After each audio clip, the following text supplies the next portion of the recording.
yourself. Hi, my name is Gino, Big Gino. And I'm sitting here with my granddaughter.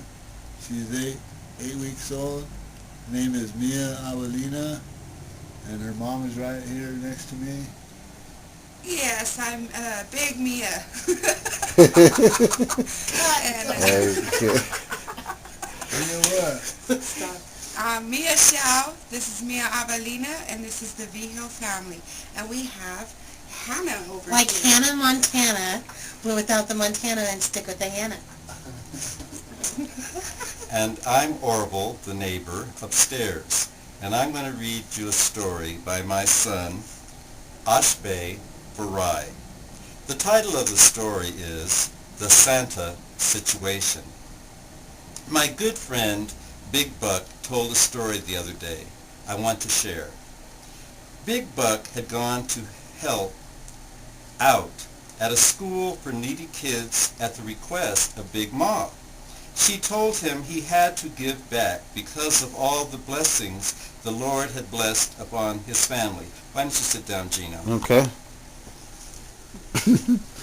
When Huck got to the school, they dressed him up like an elf, which is kind of funny since Big Buck is 6 foot 5 inches tall and weighs about 350 pounds.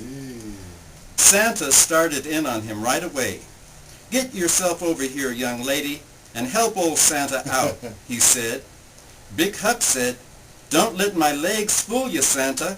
I'm all man." "Sure you are, young lady," Santa replied.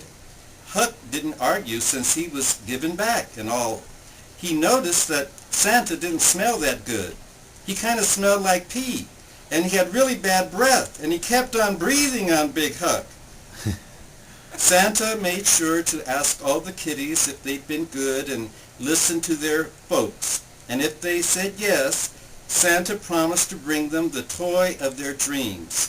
Huck stood there helping Santa and listening to what Santa was saying.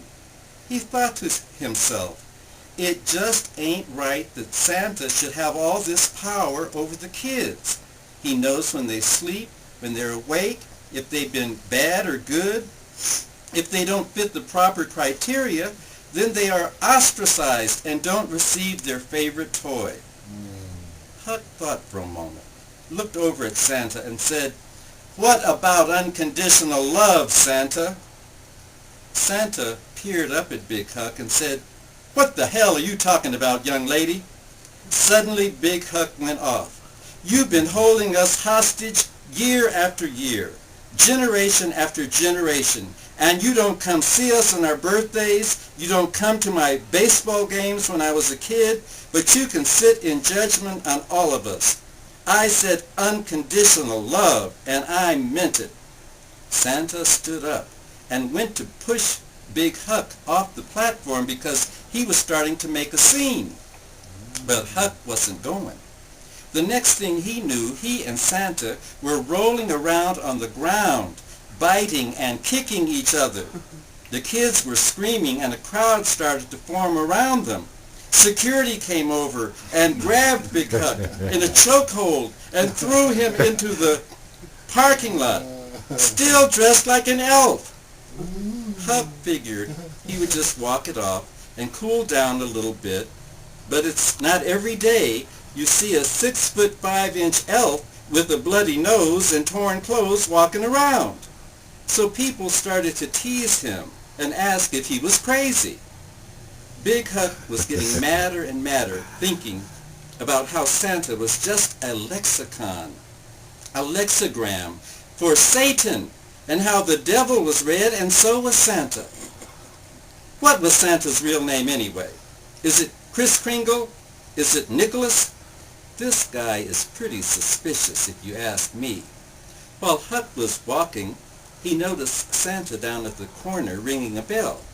He thought to himself, "I'll fix that fat so-and-so." He ran over and knocked old Santa on the ground. And Santa looked up at him like he didn't know what was going on. Big Huck glanced around and noticed 3 other Santas with bells running toward him. He thought, "Oh my God, Santa is a gang." He started running as fast as he could with all the Santas on his heels. They tackled him, and the police showed up and took Big Huck to jail. He was in for 3 days and had a pretty hefty fine, and Big Ma had to bail him out. Now here is the problem. Huck realized he may have overreacted to the situation. He really wants to apologize to the Santas, but they have a restraining order. He understands that he is probably on the bad list now. But if any of you will talk to Santa for Huck, he really would like one of them Wii games or an Xbox. Okay. My, what a long story for a little paragraph we have. Look at that. Well, it's very small print. Yeah. I know. It's It's like very God is saying small all that print. stuff is coming out. And Are Hannah you recording Montana, right now? yes, Hannah, say hello again. Hello, I'm just amazed. This is Hannah again, and this is Gino, little G, Little G. our videographer, and this is Big G holding the baby, the newborn baby, the Christ child, on Christmas Eve. Mia, Merry Avelina, Christmas to everybody. and Merry Christmas to everybody, and Michelle, Mama Mia. Thanks, everybody. Thank you. Merry Merry Christmas. Merry Christmas. Merry Christmas.